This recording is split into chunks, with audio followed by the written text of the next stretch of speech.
we're going to just do the not Jewish Day of Love. But yeah, there's a tradition. There was in medieval Spain where Jews and others would have these wine parties and get shikkered. That's Yiddish for drunk. They did not say that in medieval Spain, for they did not speak Yiddish, as most of you would know, I would hope. But they would read these beautiful poems, and some of them were a little sexy. So that's gonna be our service. We're gonna just do sexy poems, and we're gonna drink wine. And people need to bring 2 bottles of wine, right? Well, one to share. One to share, and one to? One if they want to. One for your own shikker experience. And also, they did not drink this, but I happen to be a fan of it a little bit. You could bring some whiskey. We could have a little Jewish whiskey fest, or scotch or whatever, so that's permissible, right? Or tequila, I assume, for sort of the Spanish experience. I'm just wondering like how much we want to encourage the alcoholism here. Anyway, so, and then, let me just moving on the 21st, we're going to celebrate Tu B'Shvat, and that's going to be a Shabbat dinner. So that's going to start at 6 o'clock, a very short Seder, Tu B'Shvat Seder, and then we will have the families here, I hope, from Spinoza.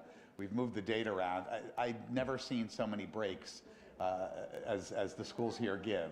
There are literally winter breaks, fall breaks, spring breaks, extra spring breaks. So we'll just deal with it. Our readers tonight are Ruth Kadish, Natan Fuchs, Lonnie Fleischer, and Audrey Pleasant. And we'll begin with the very first slide here, and then invite the Bengals, who have just returned from elsewhere, to light our candles.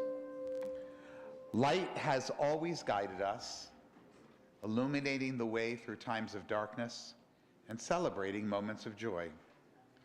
Tonight, as we kindle these Shabbat lights, may they remind us of the strength we carry within and the responsibilities we share beyond ourselves. May these Shabbat lights bring warmth to our hearts and clarity to our minds. As the flames rise, may they inspire us to act with courage, compassion, and urgency, bringing light to those who need it most. May we be blessed with light, peace, and purpose.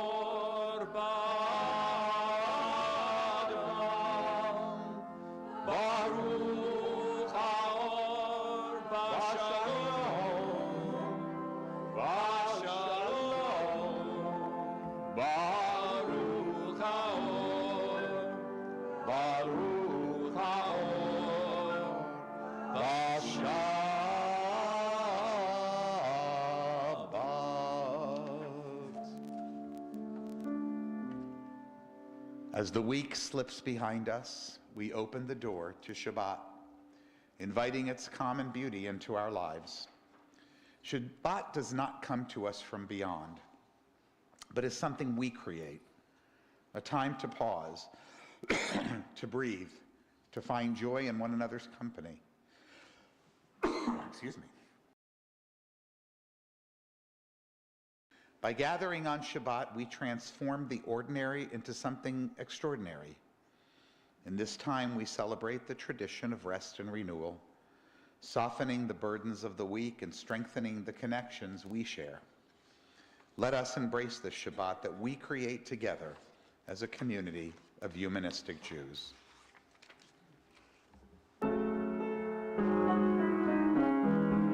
L'chuneranana, l'chuneranana, l'chuneranana, la Shabbat. L'chuneranana, l'chuneranana, l'chuneranana, la Shabbat. Naria, naria, la yom simchatenu, nikad b'shalom.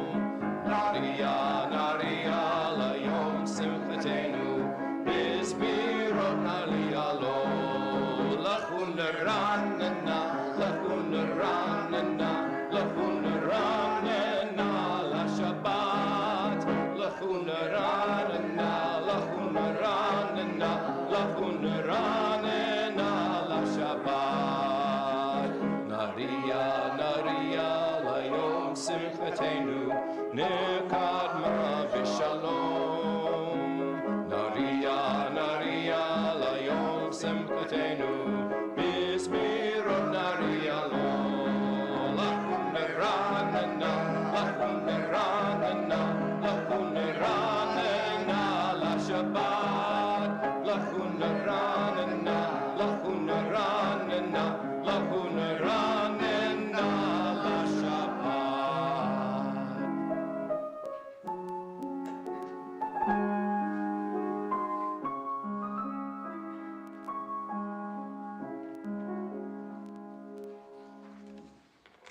To cross the threshold of this room on Shabbat is to enter a place free from the demands of our everyday lives. We step away from our daily routines in an attempt to gain perspective on where we have been and where we are going. At other times and other places, we may feel fragile and alone. Yet here we join together to find strength, to build community as we look with wonder at the universe and seek our place with its vastness. To this place we come to lengthen our perspective. To this place we come to question and explore. In this place we awaken our imaginations. In this place, we draw strength as we allow ourselves to dream. Together we share the challenge of an ever-changing world, a world often beyond our control. Together we seek to find meaning, calm our anxieties, understand our purpose. Together, we share... Sorry? Together we share the burdens and blessings of responsibility. Together we bond as a community, a true gift of Shabbat.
Sorry? Our capacity to pursue lives of integrity depends upon our freedom of inquiry. One person's truth may be another's heresy. Unfettered investigation is the only path to knowledge. We must each be free to find our way. Baruch Spinoza put it this way: people's habits of mind differ.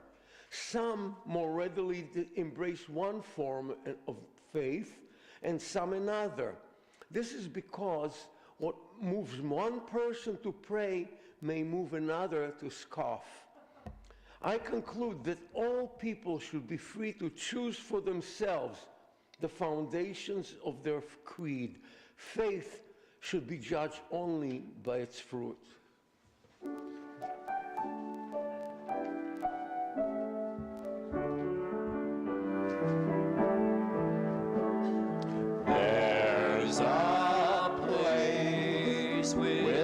answers we are seeking.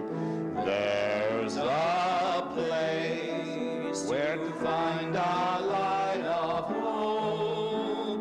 Where's the strength to realize our vision? Yesh makom betocheinu, yesh makom betocheinu. Look within yourself, you'll find it there. There's a place with answers that can guide us. There's a place where we know what's right or wrong. Where's the path to peace that we all long for? Yesh makom betocheinu, yesh makom betocheinu. Look within yourself, you'll find it there.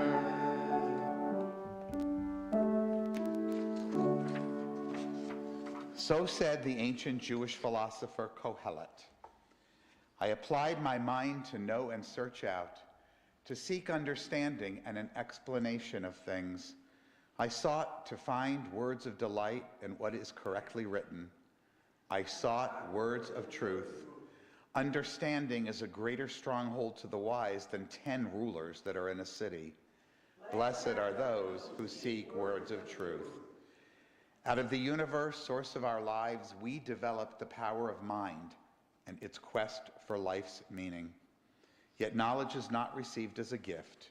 We must search it to attain understanding.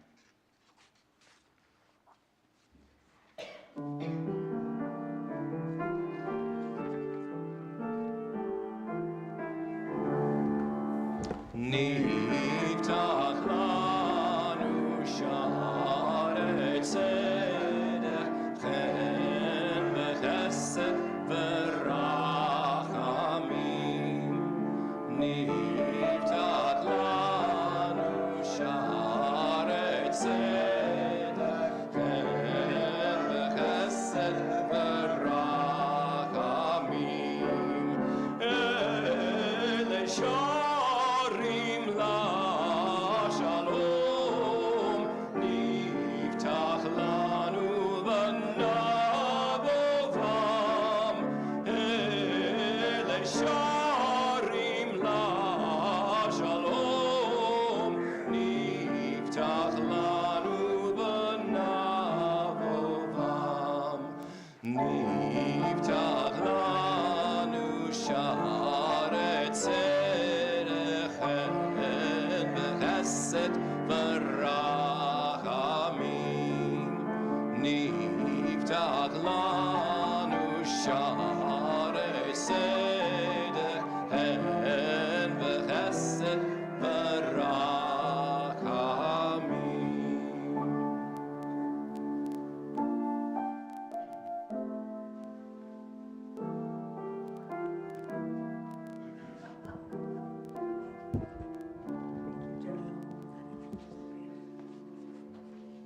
Shabbat Shalom, y'all. I say that every time. Every philosophy of life distinguishes between what is reality and what is illusion. It's sometimes hard to make that distinction. Our needs get in the way of our better judgment. There are certain painful truths that we try to avoid. There are certain facts that make us uncomfortable. There are certain desires that make us feel guilty. The world is not always the way we want it to be. Death, injustice, and change are not always the most popular alternatives. Illusion is very tempting. Supernatural worlds in particular are seductive. They avoid death, they always regard the just, they resist change, they're full of the power we feel we lack. When we're feeling vulnerable, they're easy to believe in. To accept nature, its beautiful side and its ugly side, its useful side and its harmful side, is not easy. To accept the universe with all its aloof grandeur and with all of its vast indifference to our personal fate, is more difficult.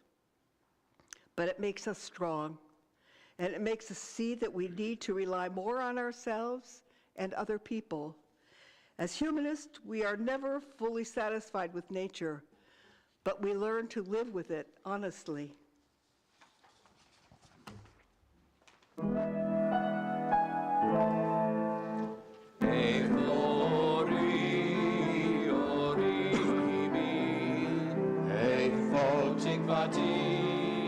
תקוותי בי, איפה כוחי, כוחי בי, וגם בך, וגם בך, איפה כוחי, כוחי בי, וגם בך, וגם בך.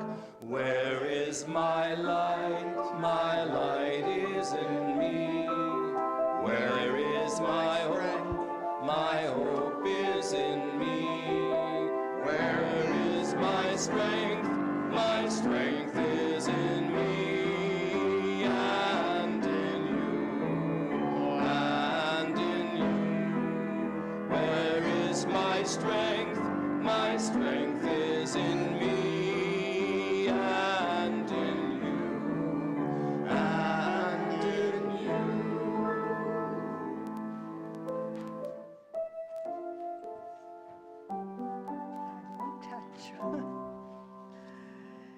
As in the traditional Jewish service, our humanistic Jewish liturgy expresses a deep longing for peace. Yet, while the traditional text calls upon the high heavens to make peace upon us, we affirm that peace is an entirely human responsibility. Humanists differ in their views on war. Some believe violence should never be an option, while others hold that it is sometimes necessary to prevent greater harm. Despite these differences, we are united in a commitment to peace, beginning in our own lives, extending to our communities, and reaching among all nations.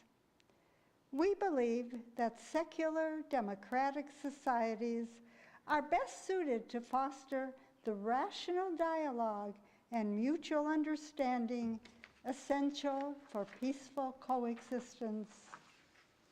While we long for peace, history shows that humanity has always engaged in war, leaving us uncertain whether peace can ever truly be achieved.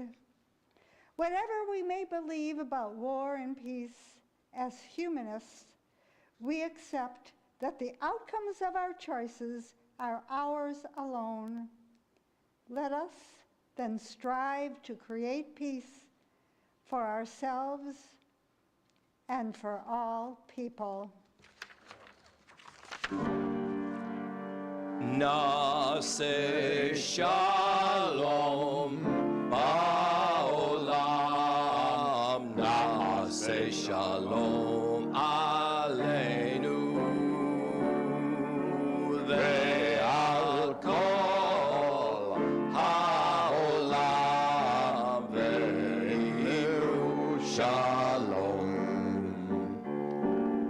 Na'aseh shalom ba'olam, shalom, shalom aleinu ve'al kol ha'olam ve'imru shalom, shalom.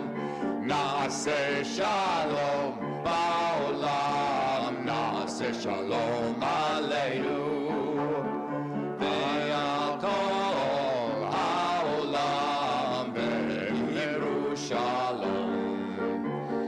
Na'aseh shalom ba'olam, shalom, shalom aleinu ve'al kol ha'olam ve'imru shalom, shalom.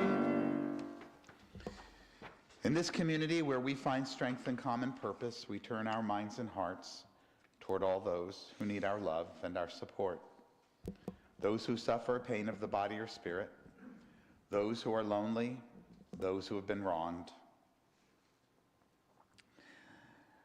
Tonight, our well wishes are extended to these members of our community and their loved ones, to Lee Bricker and Jim Walker, and to those whom you may be thinking about. Go around the room. Anybody on this side, please share. Sheila Schmidl. Thank you. Anybody else on this side, in the back, Natan? Suzanne? My friend Chris. Did we miss anyone? May all those who suffer know that they are not alone, that we are there. May they be healed quickly. May they experience a complete recovery, a refuah shlema, the renewal of their bodies and the renewal of their spirits. Today, for those who remain in Gaza, is the 473rd day of captivity. It is the 69th Shabbat for those hostages. Tomorrow we anticipate the release of 4 more, a whopping 7, in return for what is already amounting to several thousand terrorists with blood on their hands, most of them serving life sentences. We offer this, I suppose we could say, prayer, that those who continue to endure captivity may find the courage to carry on, that those who love them not despair of their return. May they soon emerge from their confinement whole in body and in spirit, to know once again the embrace of loved ones. Makom ha'koach betocheinu, mekorot ha'bracha michevroteinu. May the source of strength that dwells so deep within us help us find the courage to make our lives a blessing, and let us say Shalom. Nekom ha'koach betocheinu, mekorot ha'bracha michevroteinu. May those in need of healing know refuah shlema, the renewal of body, the renewal of spirit, and let us say Shalom.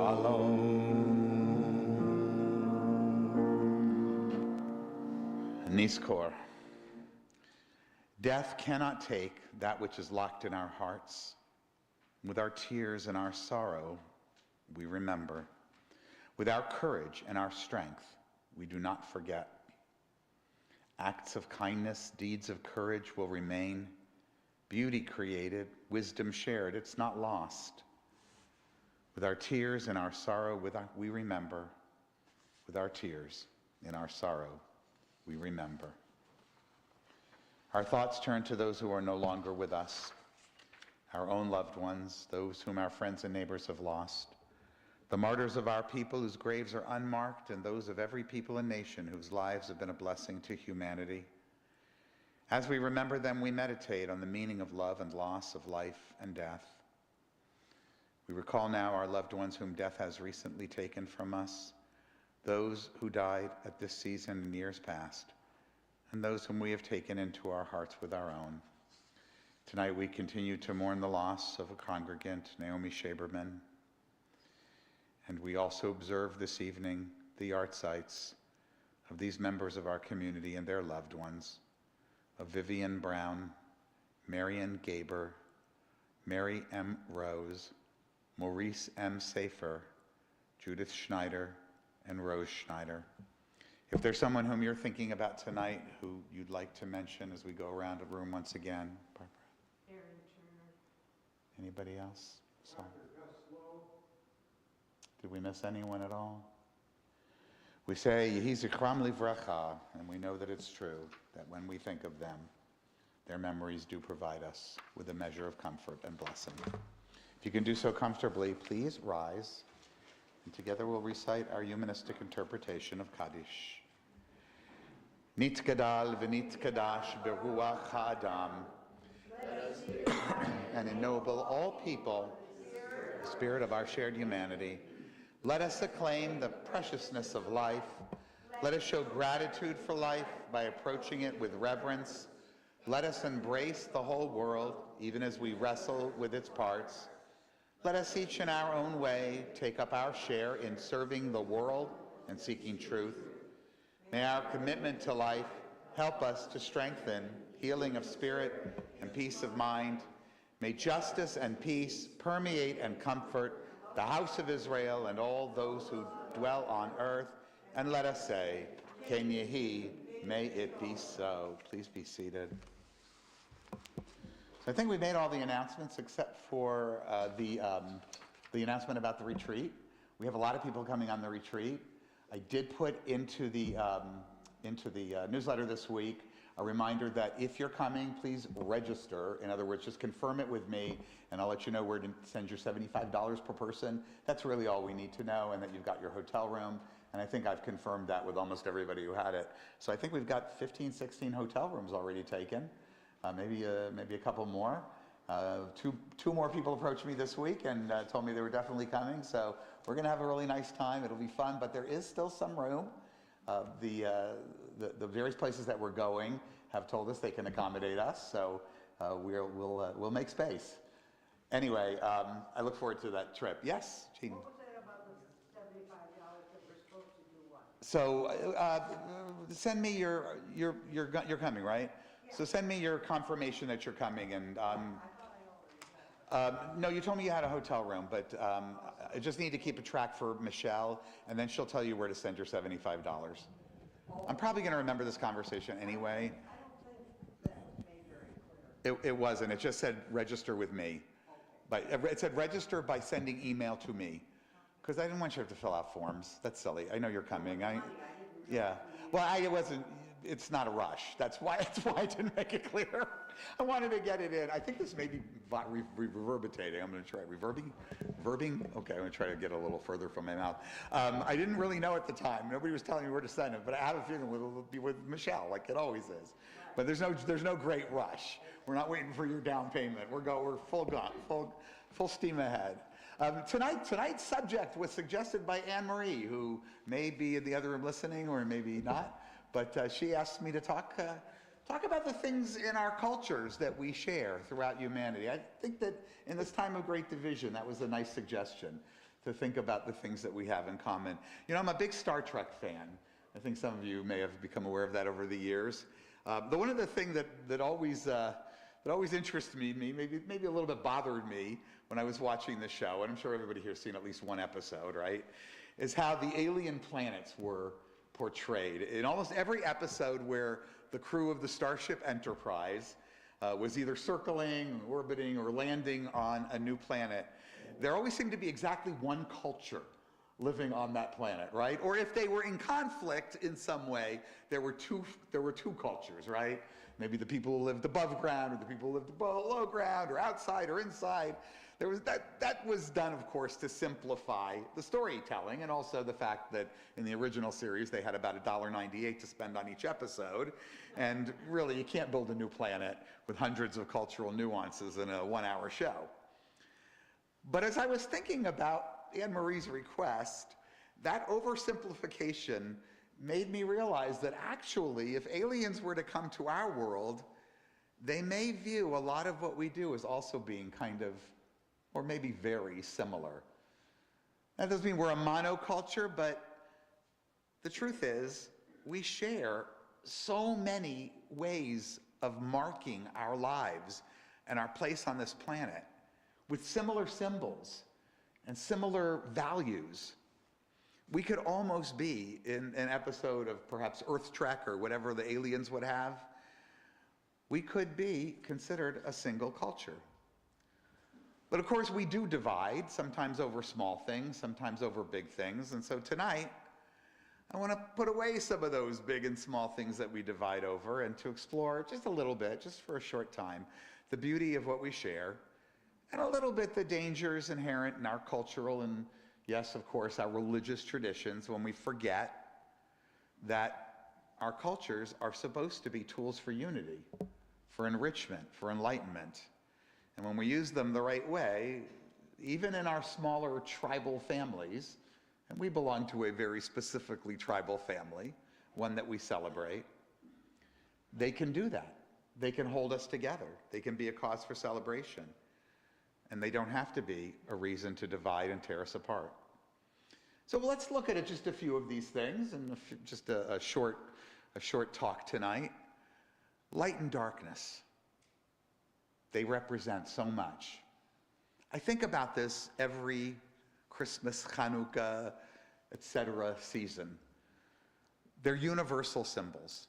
And because so many of us as humans live north of the equator, we tend to have that northern hemisphere. But even the people, bias, but even the people who live below, they have their winter, they have their traditions. Light and darkness have become, for almost every culture, universal symbols representing knowledge and hope and renewal on one hand, light, and on the other, darkness conveying mystery, sometimes fear, sometimes even ignorance. In Jewish tradition, and I'll probably take a look at each one of these first through Jewish eyes, light carries profound meaning. We just kindled these Shabbat lights, meant to bring light into our homes on Shabbat, which could otherwise be a dark time because you couldn't build a fire. You had to make use of the fire you already created before Shabbat. And of course, the Hanukkah menorah, which our rabbis argued about, should it be a diminishing flame, beginning with 8 and then going to 1, or an ever-increasing flame?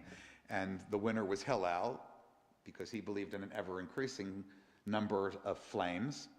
And that reminded us, he said, of resilience and of the growing light that we were facing as the seasons, he didn't say that, I'm saying that, as the seasons began to change once again. The Hanukkah menorah also is accompanied by the Ner Tamid. Now, we don't have a Ner Tamid, an eternal light, because we don't have an ark in our congregation, right? But we do kind of have a Ner Tamid. We sing about it. Eifo Ori. We sing our Ner Tamid, our eternal light. Where is my light? Where is the candle of who I am? It's in me, it's in you. So we have that too. In synagogues and in our song, they represent our togetherness, our ability to enlighten each other. Even that mere word alone carries within it so much importance, for humanists especially. But just to get back to our religious texts, I never forget that our very, very first chapter of our most important book, Genesis, begins with the act of creation through the bringing on of light, Yehi Or, let there be light. We have this all across cultures. I learned more this year about Diwali, which is a Hindu celebration of lights. It comes earlier, around Thanksgiving time, but that is when it begins to feel darker and darker. It celebrates the victory of good over evil, and yes, of light over darkness. Families light lamps to bring prosperity into their home and to dispel ignorance.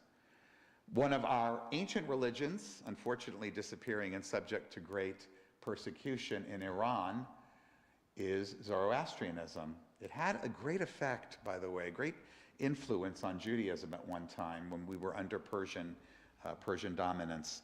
It celebrates something called sacred fire, eternal flames and fire temples that symbolize wisdom and purity and truth. Alaskan native traditions have, through the raven, in, I'm going to say this wrong, Tlingit and Haida mythology, a myth that it brings, the raven, light to the world, and that light of the raven is ingenuity and even courage. Christianity, of course, we know, is resplendent with candles. The unity candle shows up in many an intermarriage as well. One of my favorites is the Chinese Lantern Festival, where the light is actually sent out. during this festival to symbolize reunion and harmony and to dispel all the darkness everywhere around. Light and darkness, though, are not opposites, not in any culture. They are always viewed as interplaying forces, part of the same human journey, each playing its role in helping us to navigate what we have to face in life. Something else that we share, and this is a result, of course, of the planet we live on, as the celebrations of light and darkness are, is how we structure our lives, our existence around time, and how timekeeping becomes not just a scientific or agricultural need, it becomes a sacred ritual. We're celebrating one right now, the weekly timekeeping that is Shabbat, the seventh day. No matter where we are, no matter what's going on, when it comes, it is Shabbat. It's a universal need. On a calendrical, seasonal scale, it connects us to sacred moments and times of nature. Every Jewish holiday also connects us, pretty much every holiday, to the land of Israel. It is where we come from, and its seasons become the seasons of everyone. People used to ask in the yeshivas, why do they pray for rain in the early autumn when it's been raining so much in Poland that it's just beginning to snow? It's because it's the connection to Eretz Yisrael, the land of Israel. Passover coincides with spring, the time of renewal. Sukkot, the fall harvest. Time in Jewish tradition is marked in both a ritualistic holiday kind of format, which is connected to the lunar cycles, and also to a solar format.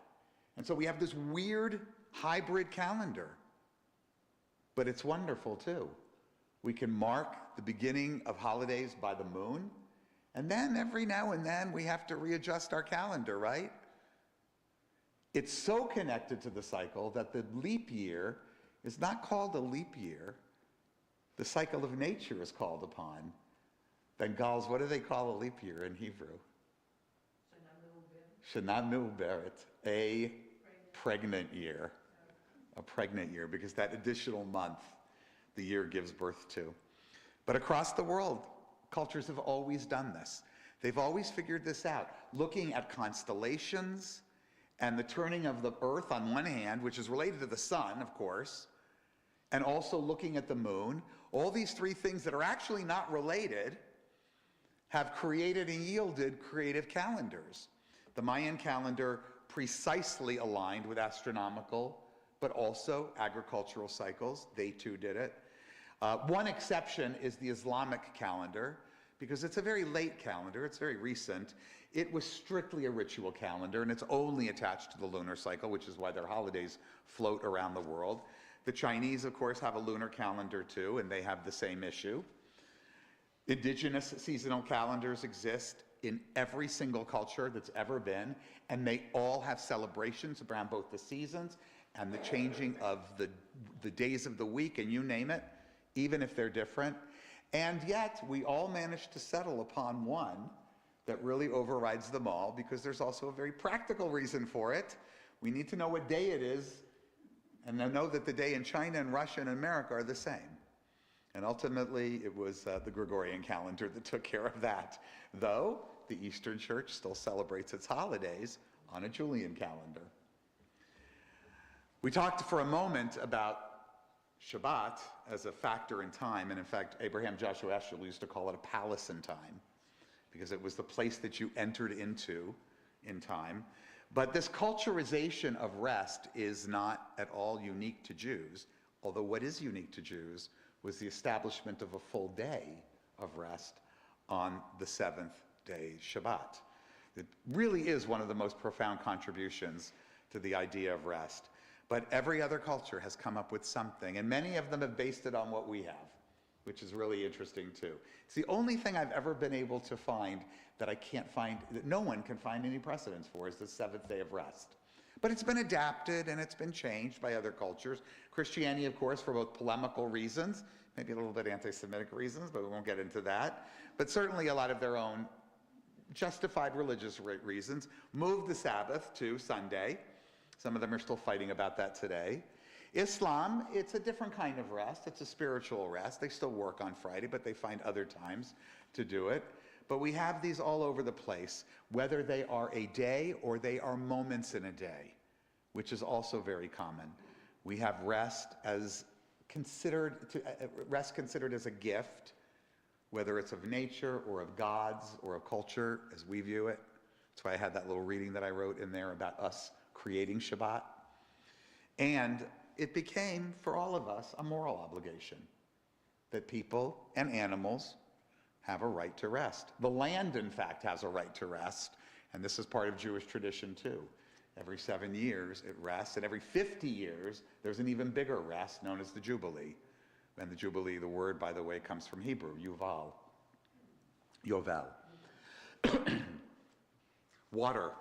It's one of the most important and significant ritualized resources that we have. Obviously, it sustains all life, and without it, we die. Or we see what happens in a place like California. Tragedy ensues. But water can also bring tragedy as well, having lived in a hurricane climate. In Jewish tradition, of course, we have the mikveh. The mikveh is a place of purification, and some of it is built around the cycle of women's lives. Some of it's built around other sexual kinds of things. But it also is used in conversions, in traditional conversions.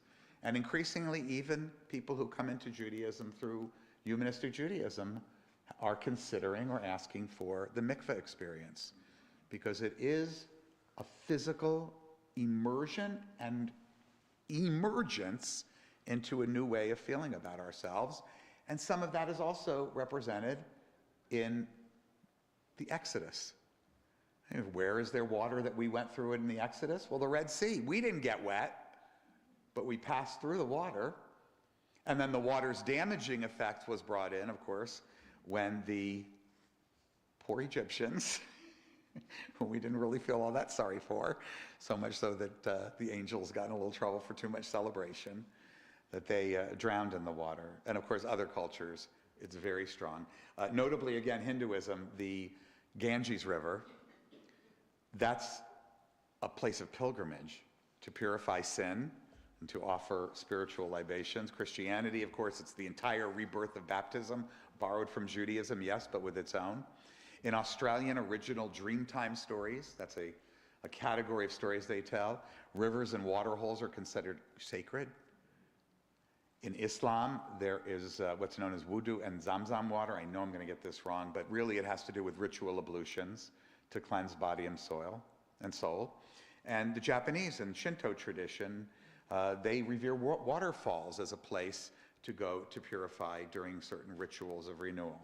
Flows through our tradition. It connects us to the earth, to each other, something to worry about and something to celebrate. This, I believe this is the last one I want to mention, is what has always fascinated me, words.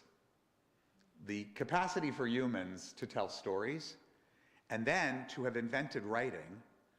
And in fact, phonetic writing was only invented once by the Phoenicians. Every other version of it is an adaptation. But we had other versions. We had hieroglyphics. And even societies that did not have writing, the word alone was revered such that it almost became written upon their brains and their souls, their very, very being. Those cultures engaged in so much oral tradition that the oral tradition became the equivalent of a written tradition. And of course, when they had the opportunity, they eagerly took on writing. A few years ago, I did a little bit of a book review and wrote something for the magazine in our movement about a book called Jews and Words. Some of you, I think, read it after I talked about it. It's just a very, very thin little narrative by Amos Oz, a famous Israeli writer of blessed memory, and his daughter, Fania Oz Salzberger, who's a professor. The father and daughter team, they wrote this book, and it had this really striking insight that I loved. They said that what really binds Jews together, because we have a lot of different things that don't, and there's plenty that binds us together, but they said that sort of like the uber thing that holds us together is what they called a text line, meaning our storyline. And it applies to everything. Our survival as a people, they said, rests on the centrality of stories, of words, of an endless dialogue everything to find through that, but you could say this of any tradition. For thousands of years, though, in Jewish tradition, we have had sort of a bifurcated, and we don't have that anymore, but we had a bifurcated approach to our texts. They all began orally. Even when we had writing, we started with oral, everything. And then the written Torah, which was comprised of oral sources, became so holy and sanctified that everything else had to stay in words alone. All of the interpretations, to this day, we call the contents of the Mishnah, the Talmud. These are books, right? The Midrash, books. But we call these things to this day oral Torah, because originally they were not. In ancient times, even those who could not read, and it was the majority, even in societies that were otherwise literate, they had this reverence for the written word. You know these stelas, these huge stones, these victory stones that the kings and others would leave behind? Most people couldn't read those. We're glad they're there. They help us to decipher history. But it was the power of looking at words and knowing that they could transmit something. The hieroglyphics, the same in Egypt. These things had power. They recognized the power. There's an Aramaic statement that talks about, or a phrase, that talks about and reflects upon how God created the earth, the entire universe in the Bible, not by doing things, although we created humans like that. That's a different story, by the way. There were two different authors of that story, and they're two different stories.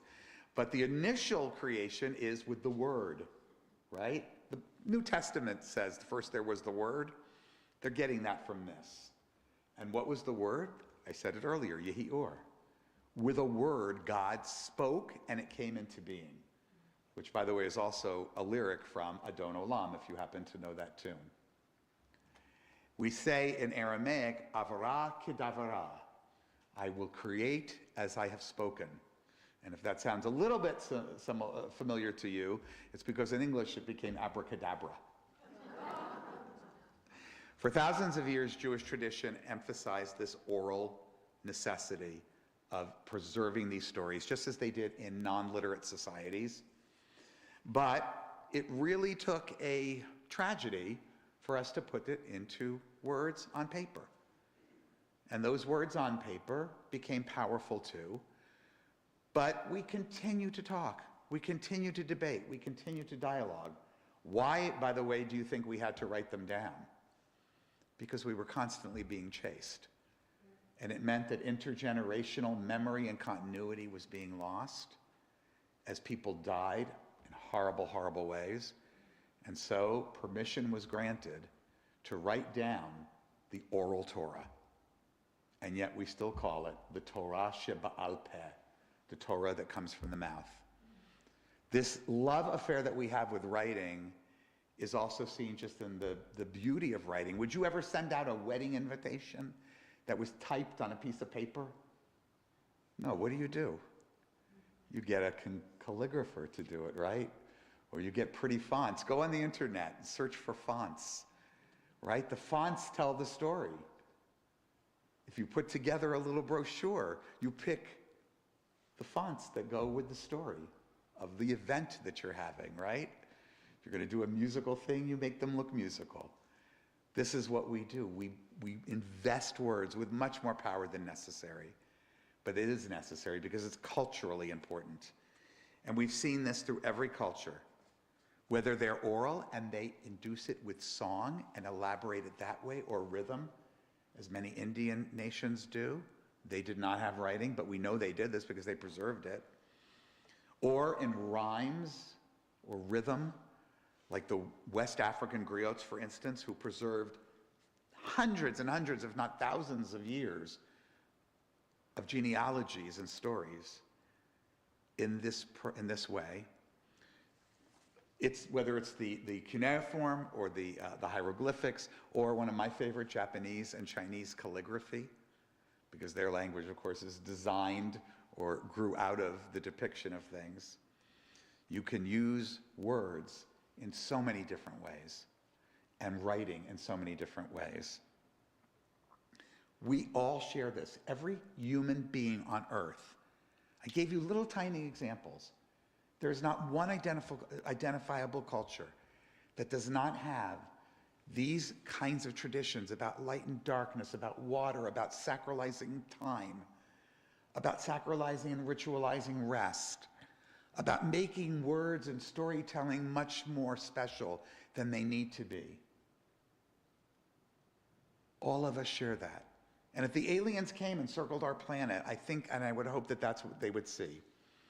Whether in writing or memory or in any of these other rituals that we preserve in writing and memory and stories, we connect to each other, we transmit our values, and we bind ourselves together, our past and our future. It's extraordinarily important for Jews, one of our most important traditions every year, to open that Haggadah and to do both. Now, I know at a communal Seder it's hard to do this, but in private Seders, we don't just read the Haggadah, we sing it. We dance to it, and then we add and we add and we add so that every year it's a different experience. Of course, there are dangers. Human beings who create symbols can create symbols of hatred or symbols that are appropriated for hatred. We saw this week a man do something that I don't know and I don't have an opinion and I don't care whether he knew what he was doing or not, because I can't stand the guy anyway. So what do I care?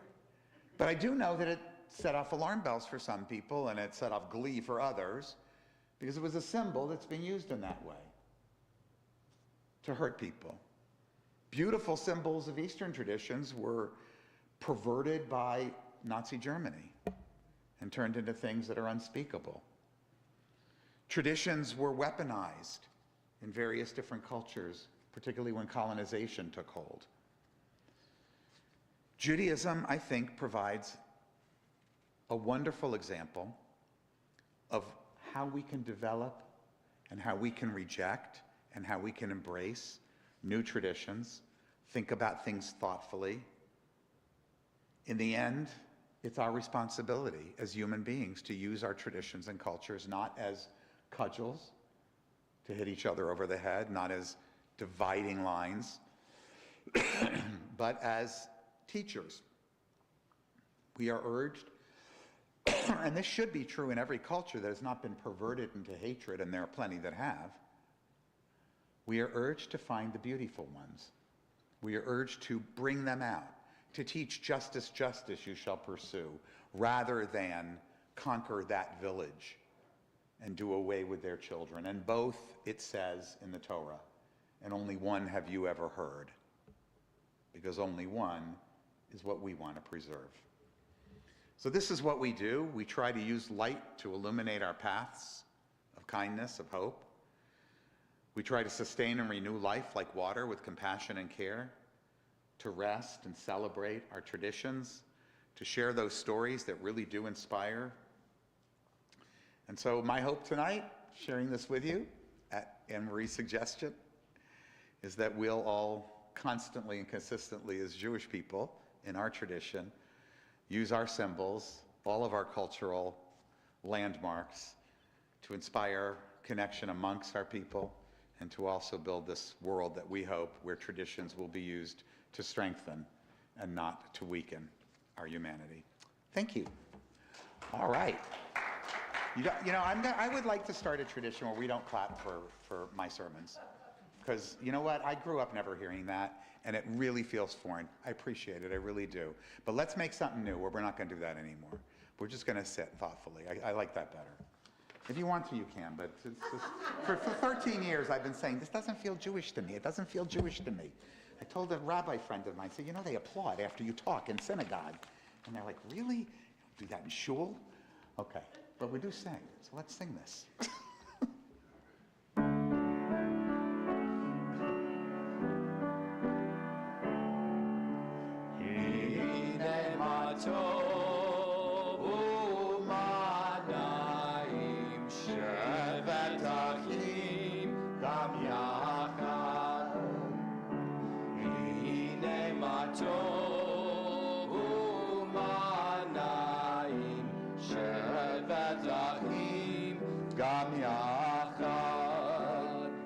Behold how good it is when people dwell together, living as one people hand in hand. What keeps have each other, one human family across the land. Hine matov u'manayim, shevet achim gam yachad. Hine matov u'manayim, shevet achim gam yachad.